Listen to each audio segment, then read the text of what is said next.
May katagalan na itong pangyayaring ito na itanong ko sa kaibigang kadalasang may alam na mga pangyayari tungkol kay Nora Aunor.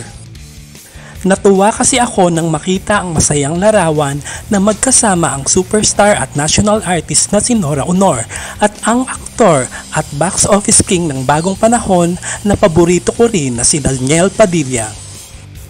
Ayon sa kwento ng aking kaibigan ay aksidenteng pagkakasalubong lamang iyon at napakamagalang raw na bata as always ni Daniel.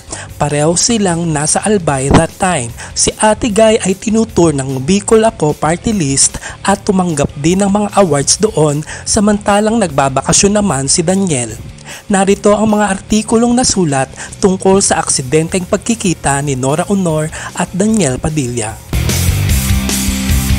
Nora Aunor meets Daniel Padilla. Quite by chance, superstar Nora Aunor bumped into teen idol Daniel Padilla in Misibis Bay, Bakakay, Albay.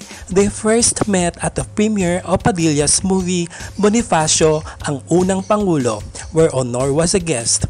He's a good kid. Every time he sees me, he makes sure to greet me, Aunor said. Padilla is in Legazpi on vacation while Aunor is set to receive 2 awards from her home province this week. Si Daniel Padilla ay isang kabataang artista na dapat maging ehemplo ng mga baguhan.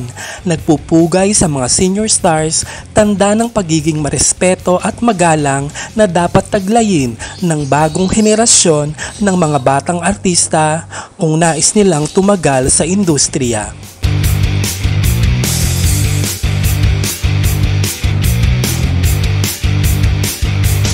Maraming salamat sa panonood at hanggang sa muli.